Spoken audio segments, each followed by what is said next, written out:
Good morning and welcome to Rising. The show we have for you today is the best one we could assemble under the circumstances.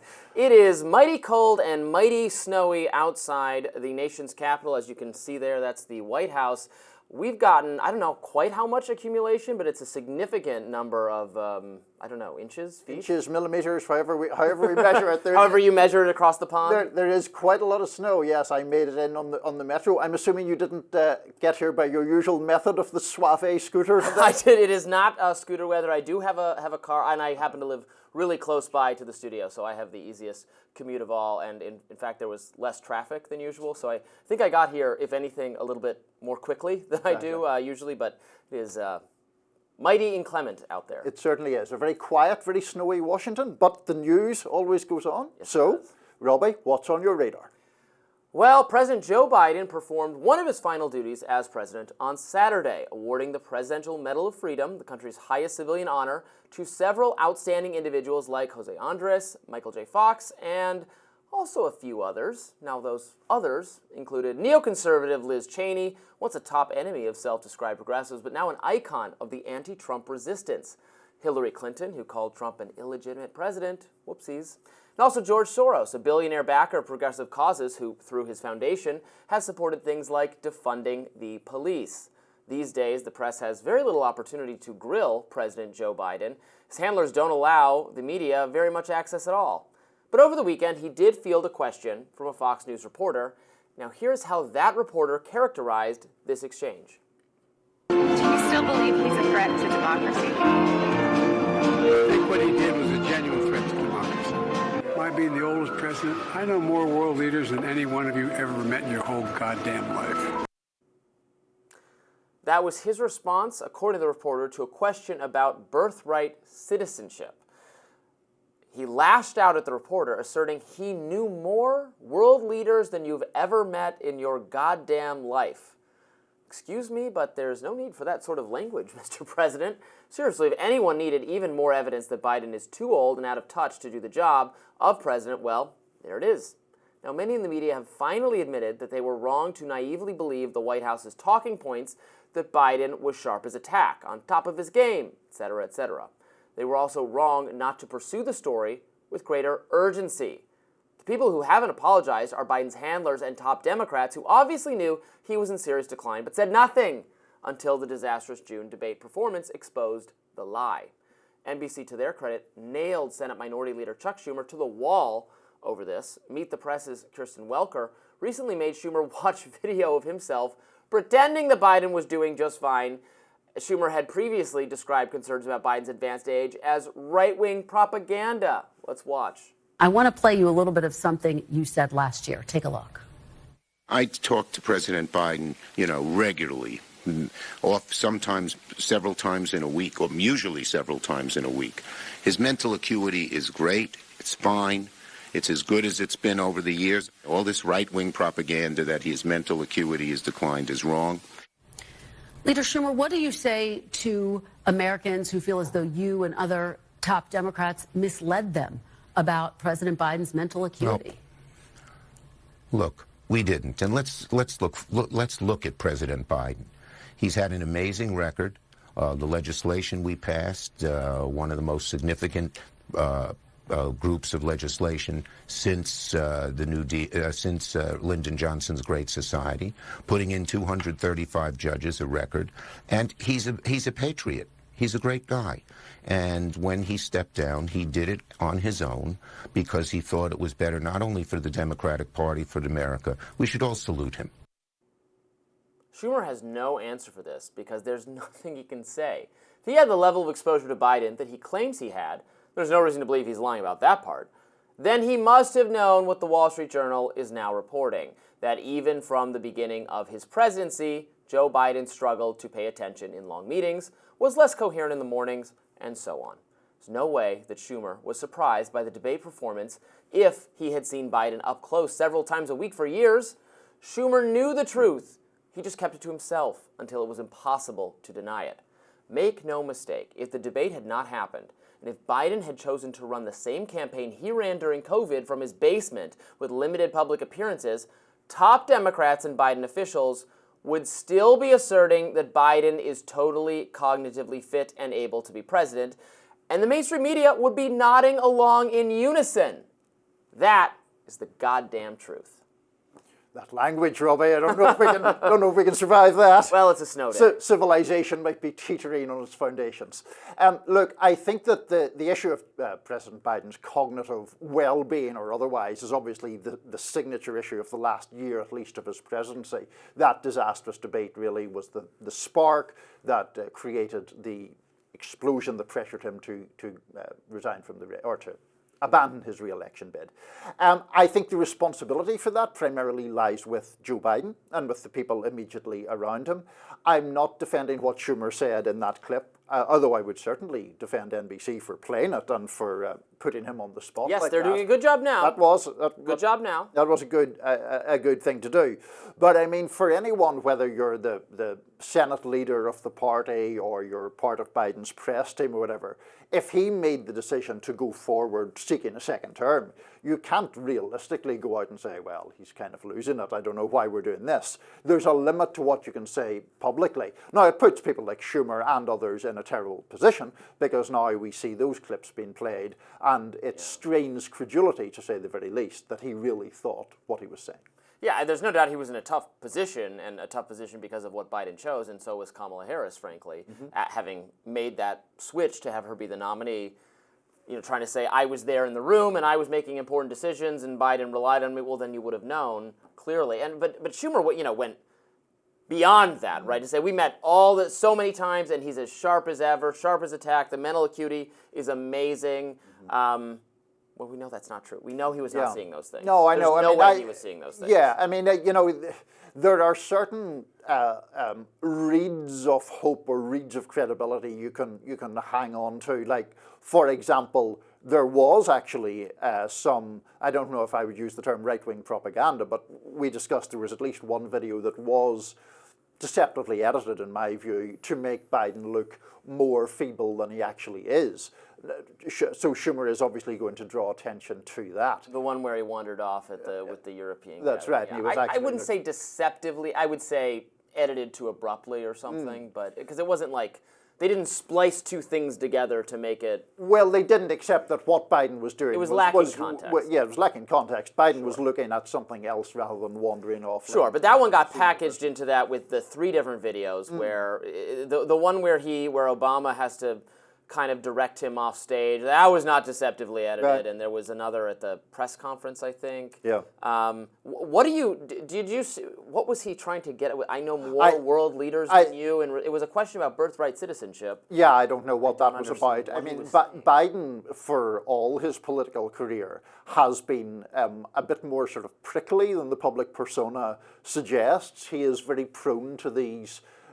Remember he got into I'm trying to now remember the details, he got into a thing on the campaign trail, I think in 2020, with a guy, not a reporter, but somebody who was criticizing him in just a campaign trail meeting, and Biden's response was very overly aggressive. Listen, fat, right? Didn't he call him fat? There was something like that. There was something weird where he attacked the guy in quite personal terms. I think he has a propensity to do that. He reacts very badly to his judgment or his decisions being questioned. But I don't think it does him any favors to do what he did there, because also this idea that I've been around so long that I know more world leaders than you've had hot dinners or whatever, okay, and what's your point? Especially if I didn't see the question, but if the question was about birthright citizenship, that bears no relevance or relationship to the question being asked.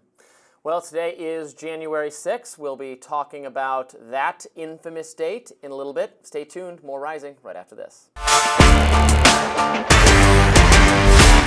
Whether you think January 6, 2021 was the darkest day in recent American history, or simply just a buffoonish riot, what happened that day undoubtedly made a huge impact on our political climate. In the last 4 years, there have been roughly 1,500 people charged related to the events of January 6th. Judges have sentenced over 1,000 rioters, giving more than 700 of them prison time. Now, Trump has said he will pardon at least some of the January 6th rioters within the first 9 minutes of taking office, but he hasn't gone into too much detail. A Scripps News and Ipsos poll, however, found that 64% of Americans surveyed opposed Trump pardoning January the 6th protesters. 90% of Democrats, 68% of independent voters, and 40% of Republicans opposed Trump's planned actions. Meanwhile, the Washington Post editorial board wrote an op-ed titled, "Does a new report justify January the 6th pardons? In fact, it does the opposite." The board argued that, quote, "there should be no revision of history. It was Mr. Trump, not the FBI, who told those in the crowd on the ellipse that they needed to, quote, fight like hell to overturn the election results, and that he would be joining them at the Capitol." On top of the more than 1,500 federal cases, there was also a January 6th Select Committee investigation looking into the incident. President Joe Biden awarded 2 members of that committee, Liz Cheney and Mississippi Congressman Benny Thompson, with the Presidential Citizens Medal last week. Republicans, of course, criticized Biden's actions. Trump took to Truth Social January 3rd and wrote in part, "Biden gave Liz Cheney a medal yesterday, even though she has proven to be totally corrupt. Biden rewarded her only because she hated Trump." Cheney responded to Trump, writing, "Donald, this is not the Soviet Union. You can't change the truth. You cannot silence us. Many of your lawyers have been sanctioned, disciplined, or disbarred. The courts ruled against you, and dozens of your own White House administration and campaign aides testified against you." Wyoming Senator John Barrasso also had some words for Cheney, writing, "Biden was either going to pardon Liz Cheney or give her an award. She doesn't deserve either. She represents partisanship and divisiveness, not Wyoming." Vice President Kamala Harris released a video emphasizing how important it is to have a peaceful transfer of power. Let's watch. The peaceful transfer of power is one of the most fundamental principles of American democracy. As much as any other principle, it is what distinguishes our system of government from monarchy or tyranny. Today at the United States Capitol, I will perform my constitutional duty as Vice President of the United States to certify the results of the 2024 election. So here we are, 4 years later after January 6th. I don't predict there will be any rioting today, as it's impossible to get around the District of Columbia. There's a lot of snow. You and I have slightly different views on this subject, maybe more than slightly. Look, I don't know who or if anyone Trump is going to be pardoning or commuting sentences. He has said he will. There are certainly some in the MAGA base who want him to do this, and he has said he will be looking at some of them, and indeed expects there will be some pardons taking place. I think it was perfectly appropriate to prosecute people for trespassing, for fighting with the cops, for smashing windows. I've always been, that's fine, throw the book at those people. Within reason, people don't need to languish in prison for decades because they broke a window. I would think that in all cases. The Capitol is maybe a more special building, but it's a building nonetheless. People who fought with cops or engaged in violence deserve much more serious treatment. But, some of these people, I always point out, I did a radar on this when it happened a year ago or something like that. The leader of the Proud Boys, Enrique Tarrio, got 17 years in prison because they charged him with terrorism. He wasn't even there on January 6th. And so trying to pretend this was some organized, actual paramilitary occupation of the Capitol that was going to present the transfer of power is not, I don't think that's a credible assertion, and I don't think people should languish in prison for decades over it, and if Trump commutes the sentences on those basis, I would support it. So I think we do disagree on quite a few elements in this. Firstly, to give Kamala Harris her due, I think the fundamental issue with January the 6th, 2021 was that it was an attempt to thwart the peaceful transfer of power. Those people who were protesting and those people who invaded the Capitol building were doing so with the intention of disrupting the certification of Joe Biden's victory. That was a legitimate victory. It was a victory that now President-elect Trump had denied and had told lies about. Now, in relation to the sentences, the most serious sentences were passed upon people who had been found guilty of seditious conspiracy. That is an extremely serious offence. They have had the same right as anyone else had to protest their innocence, to push back on the charges against them, and they either pleaded guilty or were found guilty. People face the consequences of those actions. I think one of the things that has bedeviled the debates about January the 6th is the idea that people should somehow be able to wriggle out of the consequences of their actions when those consequences were the rightful working of the judicial process through criminal acts. And so I don't really have any sympathy. I do not understand at all what the rationale for pardons purportedly is. Why would we pardon people? It seems to me that the only reason Trump wants to pardon them is that they were his supporters. But that's pretty thin gruel to justify pardoning anybody. I mean, you say it's a seditious conspiracy. The overwhelming majority of the people there, 99% of the people I didn't say it was I said people were convicted of seditious conspiracy. Yeah, when the government overcharges people and all sorts of, I mean, it's a civil libertarian jury of their peers, Robby. Well, yeah, they plead guilty because they can't risk the Proud Boys guy I mentioned. They wanted to give him 33 years, and the judge said, well, it's not fully terrorism, so let's do half of that. 17 sounds good. This is not the most scientific determination from my standpoint. But one could say that about literally any. Well, and I do. I mean, I often do say that. I mean, I'm a civil libertarian. I think we overcharge, we overcriminalize, and we keep people in prison in a lot of cases longer than they need to be when they're not. The point of prison to me is not to punish or send some message, but to simply keep people safe from dangerous and violent people. But surely there has to be some punitive element to people who have engaged in a violent absolutely, and there have been punitive attempts taken. I mean, the MAGA shaman, I forget that guy's name. He spent 3 years in like almost solitary confinement for a significant amount of that time.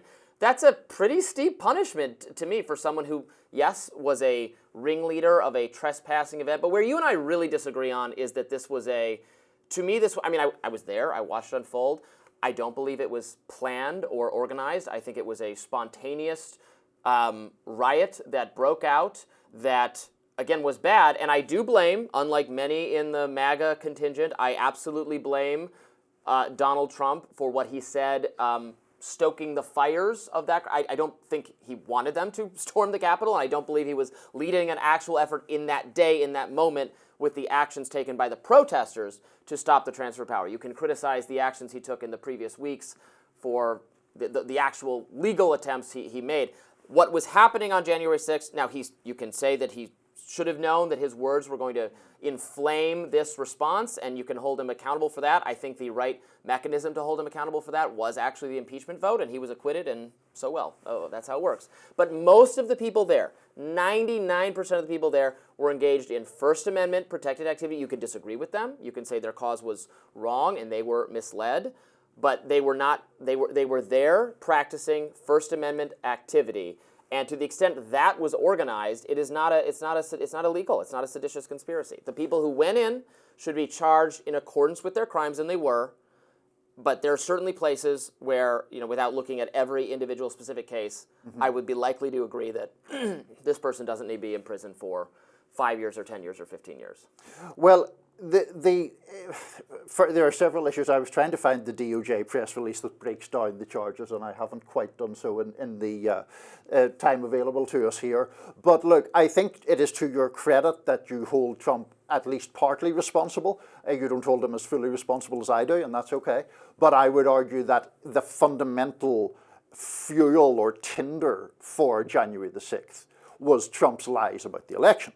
And therefore, if you say to followers of your political movement, if you essentially sell them on a lie, and that lie is you have to fight like hell to get your country back, based upon fraudulent claims of electoral chicanery, then of course you bear direct responsibility. Yeah, I don't see any way it's a moral responsibility. I don't think he bears legal responsibility. I think he bears moral responsibility, and the correct remedy for that was the vote they took, and they did not remove him from office. And then it's up to the American people to decide, and the American people decided that whatever the flaws of his actions that day, they were not grave enough to prevent his reelection. Let me just make a quick point. I know we're almost out of time, but to the idea of what he's legally culpable for and all of that, one of the most interesting things in the Jack Smith case to me was that Trump was charged with a violation of rights or violation against rights. And that is an offence, obviously, about the denying of democracy to other people. And the rationale for that, which I happen to agree with, is if the actions that Trump wanted had proceeded, he would have stayed in power. And in doing that, would have thwarted the democratic will of the people who voted for Joe Biden.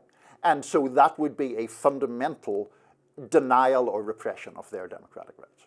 Well, I agree, and I'm glad that did not take place. But that was mostly about the actions taken place in Georgia and the calls with legal associates to organize some kind of formal objection.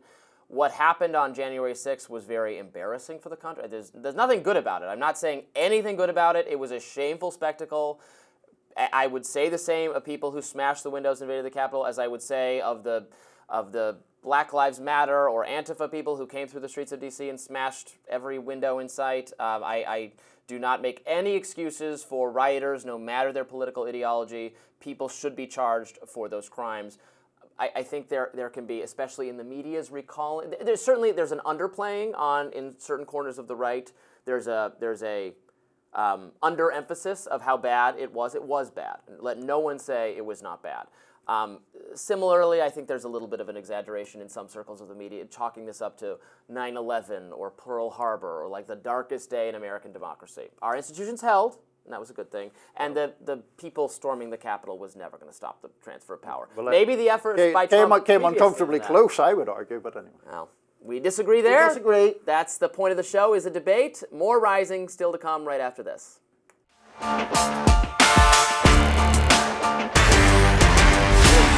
In Canadian Prime Minister Justin Trudeau has just announced he will resign as leader of the ruling Liberal Party. Let's watch. My friends, as you all know, I'm a fighter. Every bone in my body has always told me to fight because I care deeply about Canadians. I care deeply about this country, and I will always be motivated by what is in the best interest of Canadians. And the fact is, despite best efforts to work through it, Parliament has been paralyzed for months after what has been the longest session of a minority parliament in Canadian history. That's why this morning I advised the Governor-General that we need a new session of Parliament. Trudeau had been leader of the Liberal Party for 11 years and Prime Minister for 9. He had been facing a mounting set of crises, including the resignation of key allies, disastrous opinion polls, and Donald Trump's tariff threats. President-elect Donald Trump has said he will sign an executive order imposing a 25% tariff on all products coming into the U.S. from Canada. Trump had also taken to belittling Trudeau and the country of Canada, joking that it may become the 51st state.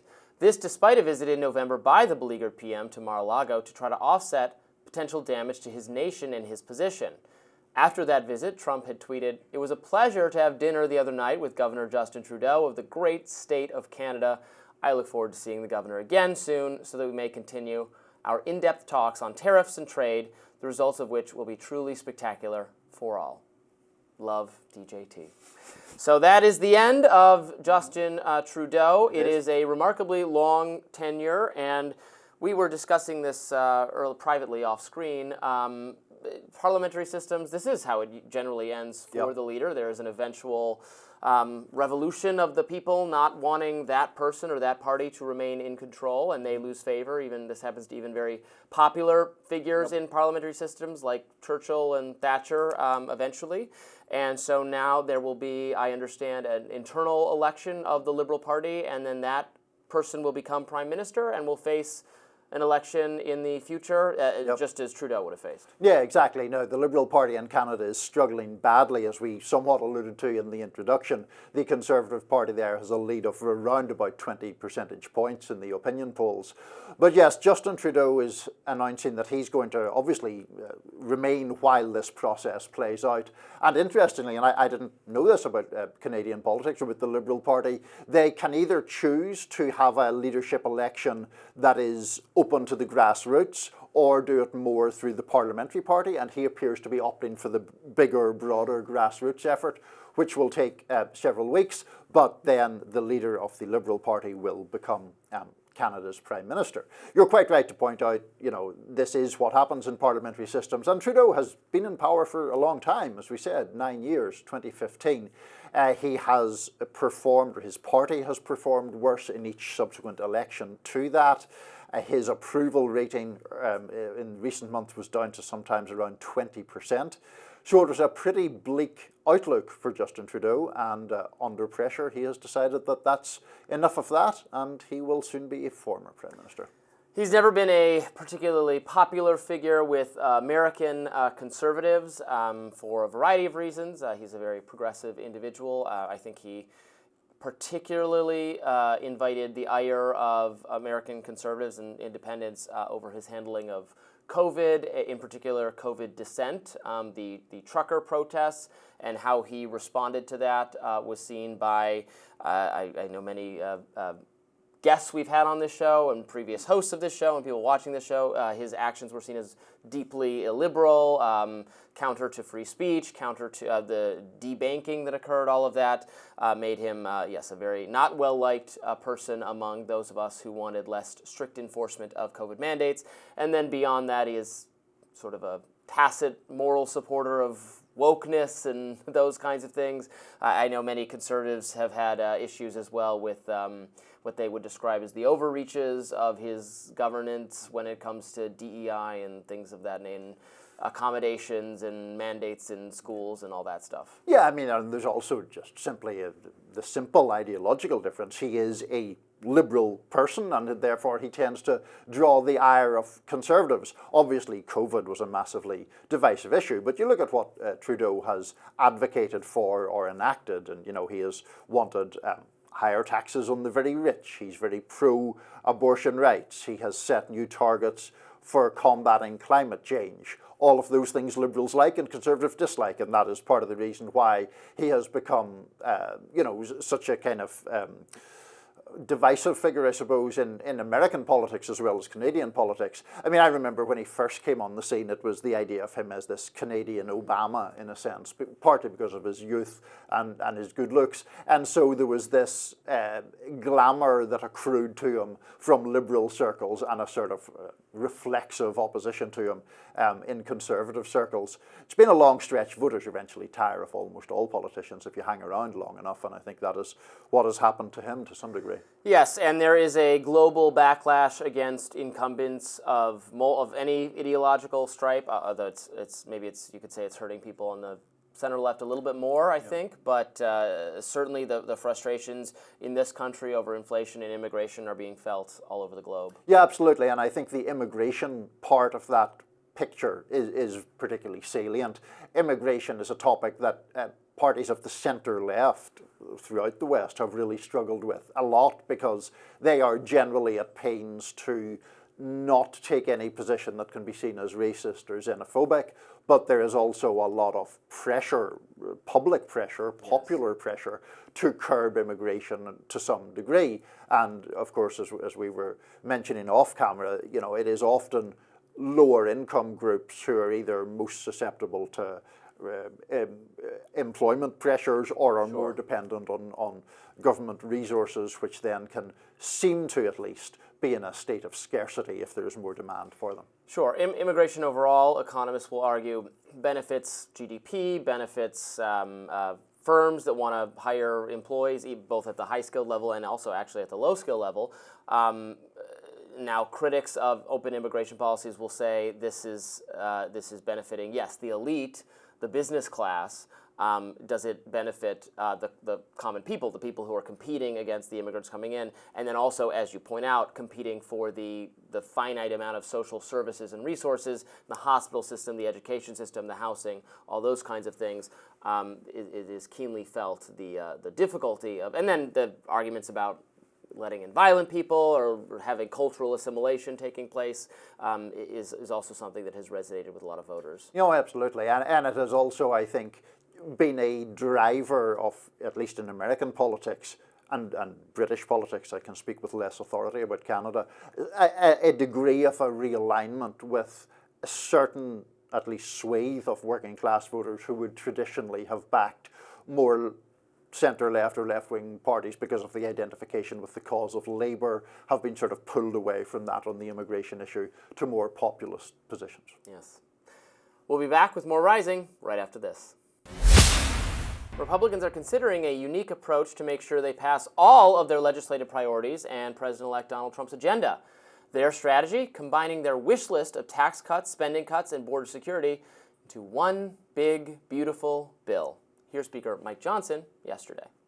I respect Lindsey Graham and all my friends who kind of preferred a two-step strategy. The idea would be get something done on the border and maybe defense spending right out of the blocks very quickly in what we would call a skinny reconciliation bill, and then do the rest of it in a larger chunk later. But I think at the end of the day, President Trump is going to prefer, as he likes to say, one big, beautiful bill. And there's a lot of merit to that because we can put it all together, one big up or down vote, which can save the country, quite literally, because there are so many elements to it, and it'll give us a little bit more time to negotiate that and get it right.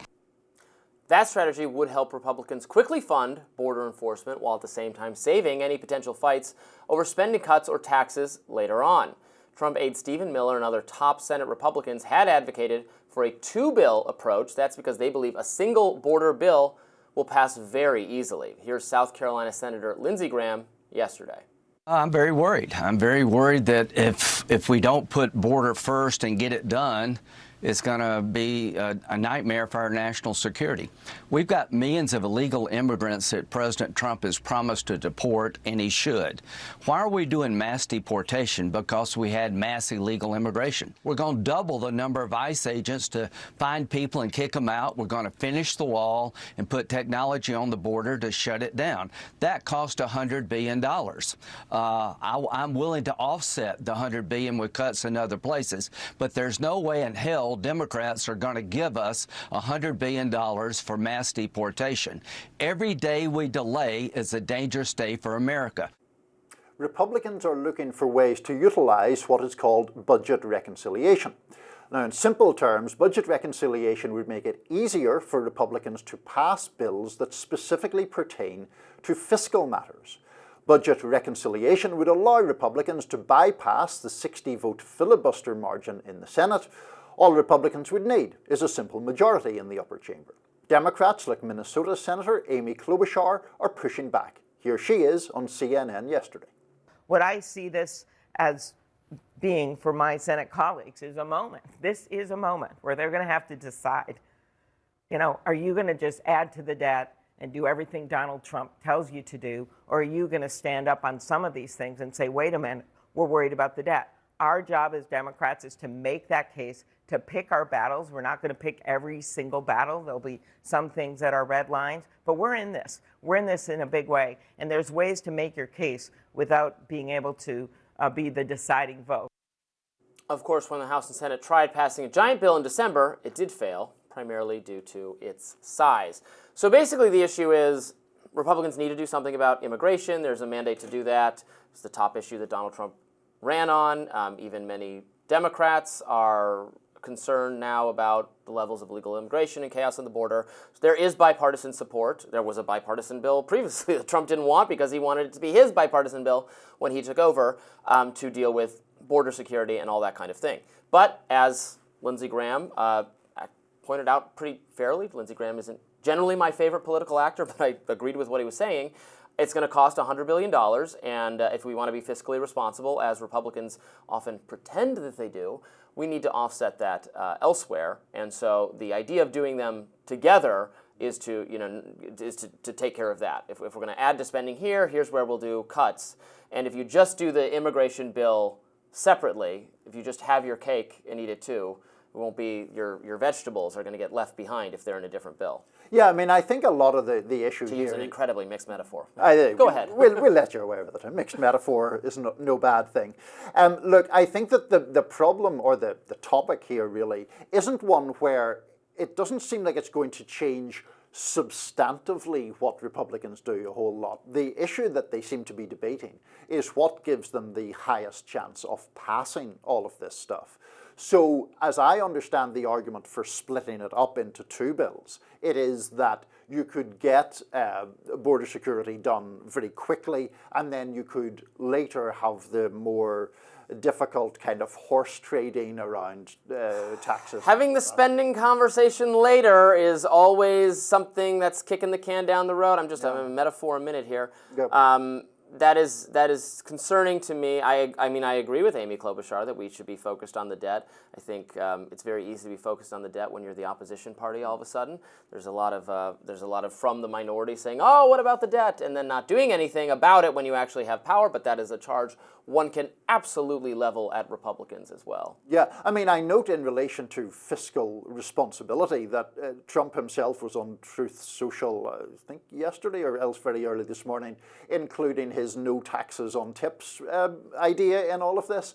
Now, whether that would really put a hole in the deficit, which of course is massive, and the tax on tips is less of a factor, but it doesn't appear like Trump generally has a whole lot of appetite for balancing the budget, for example, if it comes at political Well, he cost. called to raise the debt limit. Right, exactly. I mean, I think that he is more, he's a populist, and populism does not tend to lend itself to fiscal conservatism very much, because that tends to involve taking things away from people or from the military or from spending, domestic sort of social safety net programs or all of those things. Those taking money away from those things tends to be unpopular, and I think Trump knows that. The problem is very basic. We spend too much relative to our level of taxation, but conservatives don't want to do more in taxes, and most of the American people don't want more taxes on them. There's always a kind of, well, you could put taxes on this income bracket or that income bracket and supposedly raise more revenue, although some economists will say, well, then that you're going to raise the same amount of revenue regardless of how you kind of slice the pie. Man, more metaphors.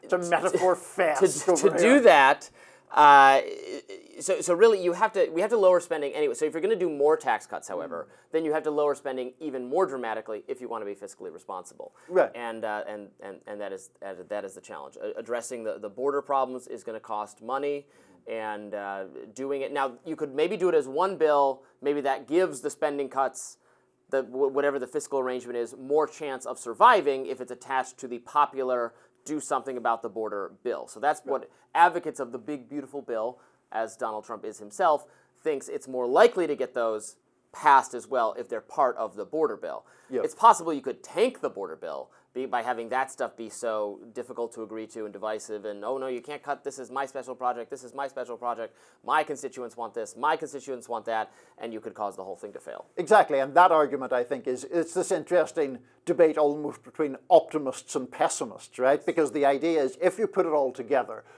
does everyone think, oh, there is something good in this that I want to vote for, therefore it should pass? Or, as I tend to think is more common in politics, the pessimistic view is everyone well, I like has this, but there's something to. I don't want in it, so it's not going to pass. And then the whole thing just gets bogged down. Yeah, we'll have to see. I think the strategy is still being worked out. I think you mentioned that Donald Trump had just... in an interview just this morning with Hugh Hewitt, Trump suggested that he was kind of open to either approach as long as the underlying priorities got passed. We shall see. We shall see. More Rising right after this. Jeff Bezos' Washington Post is in turmoil. A tug-of-war over the political direction of the paper is at the heart of this drama. It began in October when Bezos made the decision that the paper would not endorse a presidential candidate in the next month's election. Many in the newsroom were upset about that decision. There were several high-profile resignations and hundreds of thousands of readers canceling their subscriptions. There was much debate, including on this show, as to whether that was an overreaction by the woke left or a signal of real danger. Now, the latest act surrounding the billionaire's newspaper came Friday after Pulitzer Prize-winning editorial cartoonist Ann Telnese resigned. In her Substack, she wrote, quote, "The cartoon that was killed criticizes the billionaire tech and media chief executives who have been doing their best to curry favor with incoming President-elect Trump. There have been multiple articles recently about these men with lucrative government contracts and an interest in eliminating regulations making their way to Mar-a-Lago. The group in the cartoon included Mark Zuckerberg, Facebook and Meta founder and CEO, Sam Altman, AI CEO, Patrick Soon-Shiong, the LA Times publisher, the Walt Disney Company, ABC News, and Jeff Bezos, Washington Post owner. She went on to write, quote, "As an editorial cartoonist, my job is to hold powerful people and institutions accountable. For the first time, my editor prevented me from doing that critical job," end quote. So the tension here is whether this is a clampdown on free speech or not? Robby? Not. I mean, you have free speech rights vis-a-vis the government. You don't have free speech rights vis-a-vis your employer. It's not even an argument. So no. You can now. While do I think it is better for employers in creative fields and public advocacy and education awareness to permit a wide swath of dissent, including internally and against the company itself? Yes, I think that is a best practice. But you know, if any employee bad-mouthing their employer without explicit permission runs the risk of having the employer say you can't do that because it's a private organization and they can set whatever rules for their standards of speech that they want. And Jeff Bezos doesn't want to print in a cartoon in the paper that he owns, that he paid for with his money, that's criticizing him. I mean, what can you say? He doesn't have to. Sorry. So first of all, I do think it's completely fair to make the distinction. Free speech is a protection from speech from sanction by the government. And people often obscure that distinction. Myself and our friend Amber Duke were discussing this last week in the context of Elon Musk and various things that he was doing. So that is fair enough. I do think that there is an issue with a timidity on the part of some of these newspaper owners when it comes to criticisms of Trump in particular. And I also think, and I think we have a degree of common ground here, I think it is counterproductive, actually, particularly in relation to that issue of the Washington Post endorsement. Everyone knew the Washington Post was going to endorse Kamala Harris. It would have changed 0 votes had they done so. And instead, Bezos intervened and just stoked this very negative news cycle about censorship or about him imposing his will on the paper. There have been people who have left. As we said in the introduction, there have been thousands of subscribers, tens of thousands, hundreds of thousands, 250,000 I believe the number was, subscribers who have left. And I think, and our control room will put me right if I am getting this wrong, there's some suggestion of layoffs coming at the Washington Post. Is that being yes, that is reported? Correct. Yeah, so. Well, the newspaper endorsements thing, newspaper endorsements are, to my mind, kind of odd. I mean, I don't think they have changed. I don't think they change anything. I also think it is weird that newspapers or media endorsements, media's is their corporations. They're large business organizations with financial interests. So for all the bemoaning of corporate influence over politics that often comes from the editorial pages of these very papers, it seems then weird for them to, like, they're critical of how much influence, I don't know, name whatever corporation you want. Johnson & Johnson. I'm critical of Johnson & Johnson too. It's fine. How much influence Johnson & Johnson has over, but does Johnson & Johnson put out a statement saying, here is who I think you should vote for? No, but the Washington Post does and the New York Times does. It's kind of odd to me. Yeah. So I would just not do them. So I had no problem with him saying, now, it should not be, we're not doing them just because we don't want to offend Donald Trump.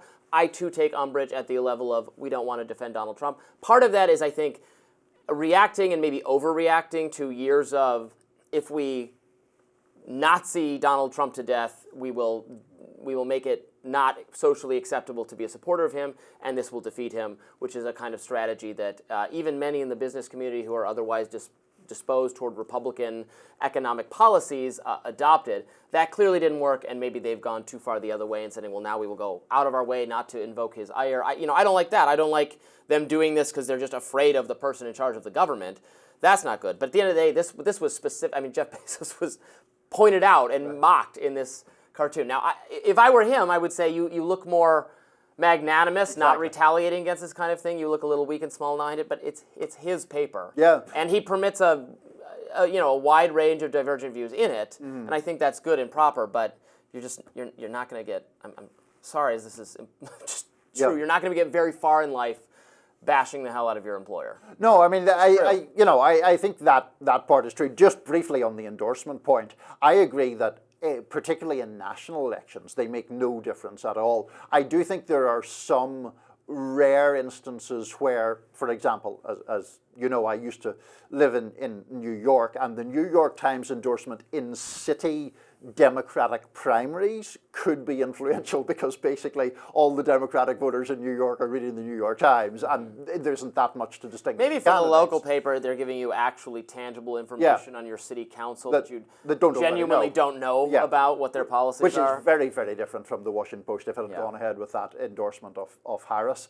But I do think that, to harken back to this point about whether proprietors are avoiding offence to Donald Trump.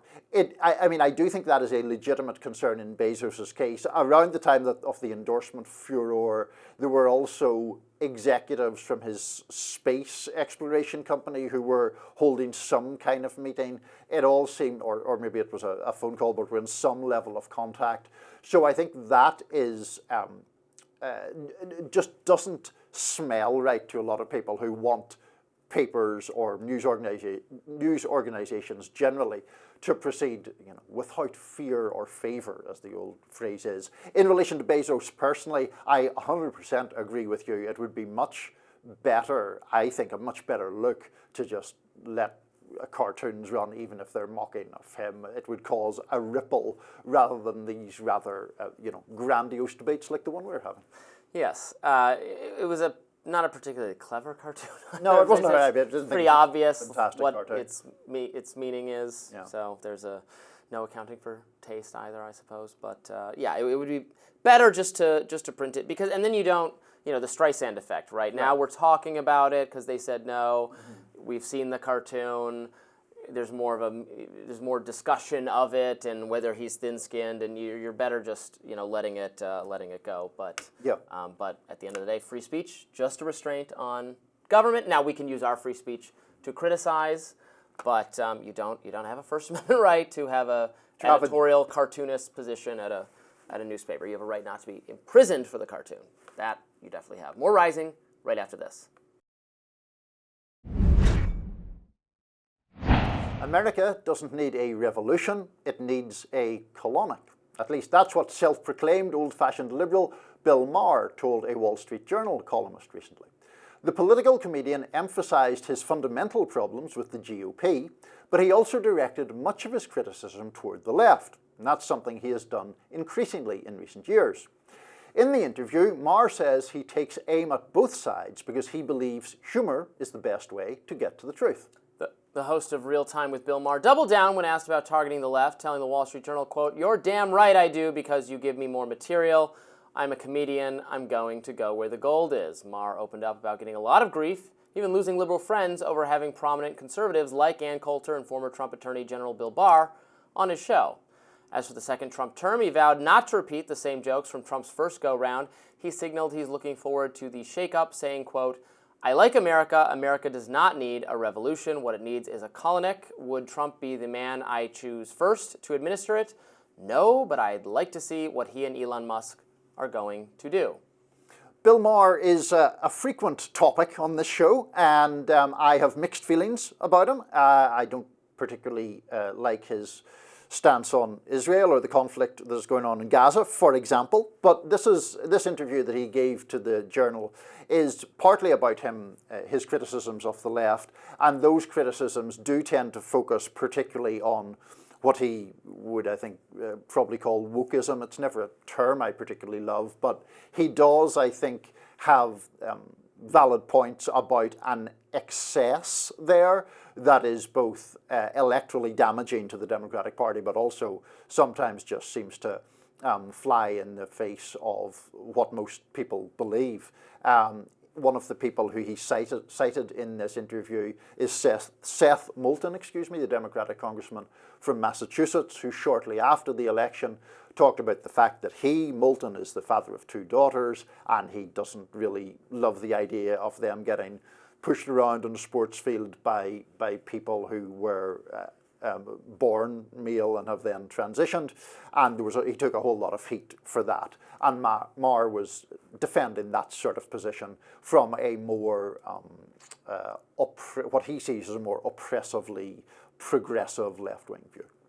Yes, he has certainly picked fights with progressives on a couple of key issues that have now become major salient political battles, transgender accommodations, particularly in sports, the lunacy of that he points out. He was also very active during COVID. Again, a good, responsible citizen early on, and then calling out the overreach with respect to schools and with respect to other aspects of COVID, why were schools being closed when everything else was open.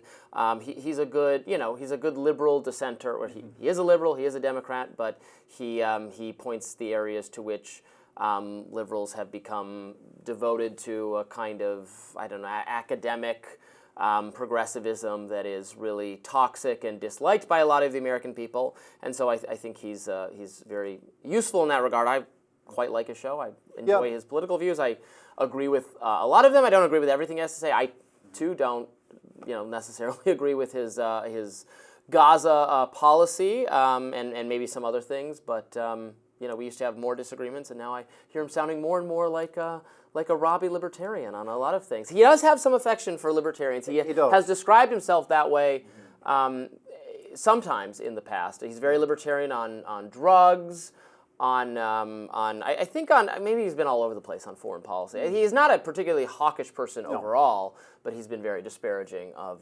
the anti-Israel sentiment on college campuses. Yeah, one thing that I do respect Bill Maher for, even when I disagree with him on some specifics, is I think he is, you described him as a liberal dissenter, and I think that's very accurate, in fact, because sometimes I get a little annoyed or dispirited by people who start off on the liberal left, then sort of seem to be at least thoughtful or rigorous in the way they critique the left, but then just gradually become completely flat-out right-wing figures. And Maher hasn't really done that, and he does continue to hold mostly liberal beliefs, even though he can have that capacity to critique them. And even in this Wall Street Journal interview, he was kind of gently making fun of Republicans who think that he could maybe be brought over to their side or become a spokesperson for them. He said he's not going to join, and this is the quote, "I'm not going to join your team that doesn't believe in democracy." And he's also critical of people like Marjorie Taylor Greene and Lauren Boebert, who he thinks are just, crazy people, basically, in his judgment. It's difficult. I know it's difficult to be someone who agrees with the right on certain things, but agrees with, I agree with progressives on something. I'm a generally socially liberal person. I want to leave everyone alone. And to not be firmly in one camp or the other is increasingly difficult, both in our political environment and, frankly, our media environment. Absolutely. You are encouraged to be coded blue and defend everything Democrats are doing, Biden is doing, Kamala Harris is doing, even if that means pretending that Biden is still somehow cognitively fit for office. Or you're on the other side, you're in Team Red, you're going to defend everything Trump does, you're pro-Trump, you're going to be excusing or not talking about the things he's done that are really hard to defend, like January 6th, or outright defending it, and that's what your job is if you're Team Red. If for those of us who don't fall neatly into either category, it's increasingly very difficult to have a career in media and or politics. It is, no. But I am trying. Those gravitational pulls to either extreme have definitely become stronger, I think, in recent years. I mean, it used to be that there were more dissenting voices, even on the cable news networks, whether those cable news networks leaned left or right. I think that is less so. Now, there may have been some slight resetting of that. I know you're quite a fan of Scott Jennings on CNN as someone bringing a divergent view to that network, which certainly, I think, broadly does skew liberal, if less so than MSNBC. But anyway, my fundamental point is Bill Maher is someone who is at least a bit unorthodox or is not fully signed up as a member of the blue team who will defend even though it is difficult because of the gravitational pull you're mentioning, I think it is more interesting for viewers to not know exactly what that you're going to hear rote talking points defending one team or the other. It's not that I don't exactly know what I think Bill Maher is going to say, because I generally understand his ideology, but he's capable of surprising you because he's not just going to say the pro-Trump thing or the pro-Democrat thing. It's a little bit more interesting and nuanced than that. I think that's an underrated positive thing in people who are commentators, that they might surprise that, I'm interested to hear what Bill Maher will say about this, because it's not just going to be pre-scripted based on what the correct thing to say is if you support Trump or if you support Biden. It's not the reading of talking points, and we like people who don't read talking points. Indeed. He had on the actor John Cryer over the weekend on his show, And they were talking about the election results, and Cryer said that he thought it was just a reaction to the inflation bump, Americans hating inflation. And Maher said, you keep telling yourself you'll lose the next election too. Yeah. It's not just inflation. Right. It's a big part of the story, but it's not just inflation. No, and there's a broader critique to be made for sure. More Rising right after this. Speculation has been running rampant in the mainstream media recently over whether an Elon Musk superfan account on X was actually Musk himself. The account in question, as some of you may know, is Adrian Dittmann. For those of you certain that Musk himself was the one running Dittmann's account, I hate to break it to you, but Adrian Dittmann is very likely actually Adrian Dittmann. Thanks to reporting from The Spectator, we have more evidence that Dittmann is not Elon Musk. Instead, he is an entrepreneur living in Fiji who was born in Germany. The Spectator relied mostly on years' worth of social media activity from Dittmann and his family and cross-referenced details from public records. Dittmann himself, however, was not interviewed for the piece. Musk and Dittmann actually hopped on an X space sometime last year. Let's take a listen. I don't believe you're not me. Yeah, that's a theory. That's a me. theory. People think I'm legitimately your clone. There's been theories that I'm one of your Neuralink experiments. Can you clarify that I'm not one of your Neuralink experiments, or maybe I am and I wouldn't realize it? The Spectator story has taken a strange twist, though. It appears X has blocked the article. Podcaster Stephen Miller wrote on the platform X is blocking the link sharing of a story report at The Spectator. This is what old Twitter did to the New York Post. So there are two parts of this. So the first part is I saw a lot of speculation from mainstream media that Adrian Dittmann is Elon Musk, which would have been embarrassing for Elon Musk because this is a super fan account. This is like, he's the greatest, sexiest man who's ever walked the earth. You've done great again, Elon. Yes, kind of stuff, yeah. and so that would have been like Father of the Year, that kind of stuff. So that would have been a little embarrassing if it was him. It is not him. That was just speculation on the mainstream media's part. They love to embarrass Elon Musk. They hate Elon Musk. Nope, not him. It is the guy who has the name of the account. Yep. The Spectator had a really good story on that. Spectator is an outlet that our Fridays co-host Amber Duke worked for up until this week. She just moved to the Daily Caller. I have a lot of friends there. They do good journalism, so good to them for this report. It is helpful and worthwhile.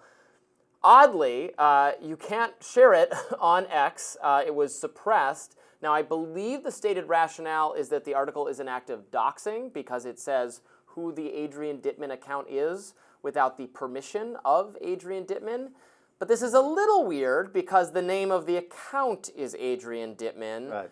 So I don't know. I am not sufficiently satisfied from the X standpoint that it was proper to do this suppression. It seems, in fact, improper to me. Yeah. Now, they could offer greater explanation, and then I might agree with them, but they haven't explained it sufficiently to my taste. It seems like there's no reason to suppress it because it's actually a flattering story to Elon Musk. It's explaining a criticism of him that is not valid. So I don't know why you would suppress it. But what Stephen Miller pointed out is that this is like, it invites comparison, there's no way around it, to the suppression done on X, formerly Twitter, of the New York Post story. Yeah, exactly. And there's a further component to that side of the story, which is that the reporter who wrote the piece for The Spectator, Jacqueline Sweet, seems to have had her account restricted in some fashion, according to her editor there. Now, I know Jacqueline only from social media. She's not a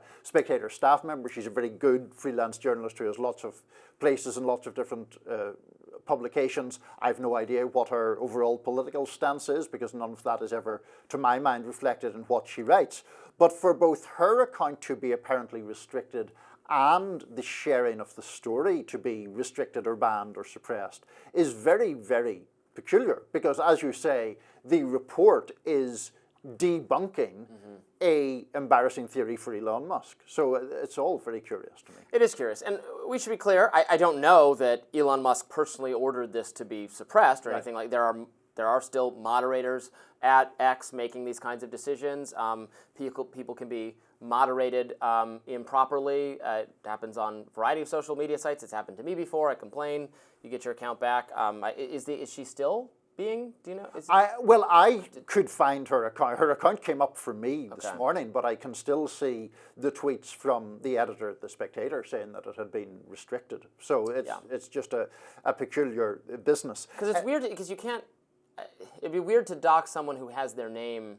I mean, I agree. I think doxing should be taken seriously. I'm in favor of social media moderation policies that restrict you sharing private information or exposing private people except under maybe certain circumstances where it's really in the public interest to do so. Certainly not providing addresses or means of contacting private people who are not in public life. If it's somebody in public life and they have an official comms phone number or something, maybe it's fine, but not their private number, their private address. I think that is bad, should not be done, because lunatics can show up on your doorstep if you're, a judge or something, and people are tweeting about that should be taken seriously. I have no problem with that being discouraged, and with people who want to remain anonymous on the internet being allowed to do so in accordance with the rules of the platform. So that's fine. But if it's just being used as a shield to take down a critic, well, not even a critic at this point, it doesn't make sense to me. No, I know, and the other point there is that, at least from what I could see, I didn't see anything that meets my definition of doxing in the story that I read. I mean, to me, doxing is the revealing of private details that are either intended to enable harassment or pose, an actual potential physical danger to someone.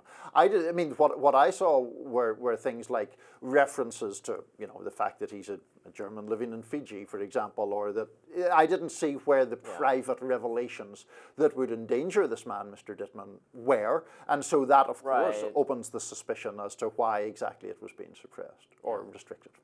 There are some changes underway at X that Elon Musk has hinted at a couple times recently in trying to change engagement around positive stories or that kind of thing. And it is interesting because I don't necessarily dislike the idea of making social media somehow more positive and not overly rewarding just constant negative engagement.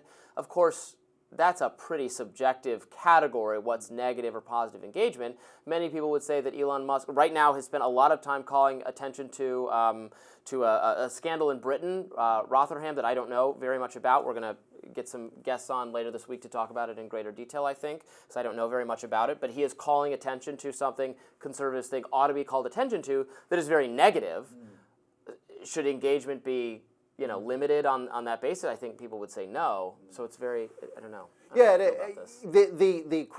That issue that he's drawing attention to in Britain would take us a long, long time to discuss. Yeah, we will discuss it later this week. At some later point this week. I mean, in short, I think Musk is misrepresenting some positions that Keir Starmer, the Prime Minister, has taken in the past. But anyway, that's a discussion for another time. I do think that there is a widespread concern about social media often degenerating into rage bait and into just stoking the furnaces of outrage all the time. But I don't know, I just don't know enough about the technical side of it to know whether algorithmic changes could, as it were, solve that problem, or if that's just in the nature of human nature to be more driven in a more visceral sense by negative emotions than positive ones. Indeed. More to come on our show still later today. Please stay with us.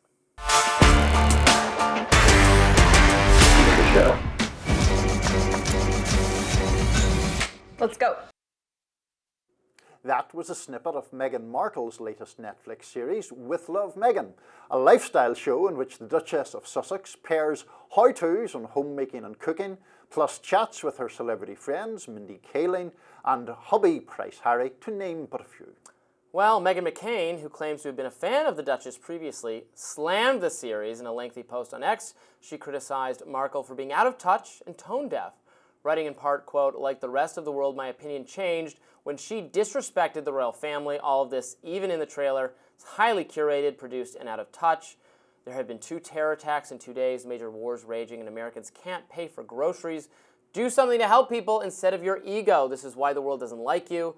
Nothing else, just completely and utterly tone-deaf for the moment." social media also erupted. Right-wing account Autism Capital posted, quote, "This woman destroyed an entire dynasty so she could have her own Netflix show that gets canceled after one season. Shame on Prince Harry for being so weak." Former senior advisor to RFK Jr. Lauren Link chimed in, posting, quote, "The world is on fire, but Meghan Markle is here to teach us how to make gourmet donuts and fancy flower arrangements." Yes. Are you outraged by Meghan Markle, Robby? I don't care about Meghan Markle at all. I don't really care very much about the British royal family. I esteem them as an institution. I am not interested in their day-to-day happenings at all. So when everyone of at least a right-leaning persuasion, and I think it goes well beyond that, turned on Meghan Markle and Prince Harry, I was like, okay, that's fine. But she has certainly, there's no way around it. They are widely despised now, I think, by people on the right, and I think it's beyond just people on the right. I am, to the extent that I care about such things, a bit of a defender of Meghan Markle's, partly because I just find some of the criticism of her so sort of overblown or exaggerated or histrionic. Now, They just try to make themselves such victims, and it's so annoying.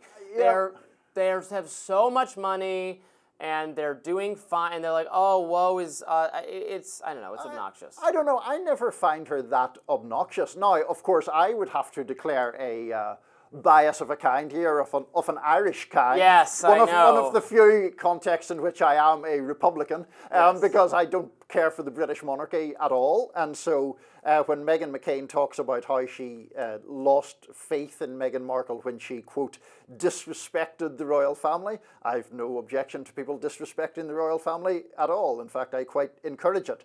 But putting that aside... You're speaking up for your massacred fellow countrymen going back to the Middle Ages. 800 years of oppression and all of that. Yes. But putting that aside for a moment, I mean, whenever the Meghan and Harry thing was on Netflix, the documentary, I watched a couple of episodes, not a particularly compelling interest of mine, and I thought she was fine. She's a kind of affluent Hollywood person who talks in the kind of tenor that Hollywood affluent people talk in. She seems inoffensive but to you me. can always make, wealthy, rich, literal royalty.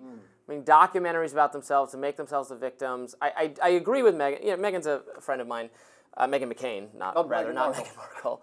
I tend to agree with her takes. I think it is a little bit tone deaf, and I don't know. I don't like wake up in the middle of the night trembling with rage against Meghan Markle. I just voodoo dolls of Meghan Markle beheaded. Sometimes you just don't like people, and you can't exactly explain why. I feel this way about Rachel Ziegler, the Snow White actress thing. We talked about that.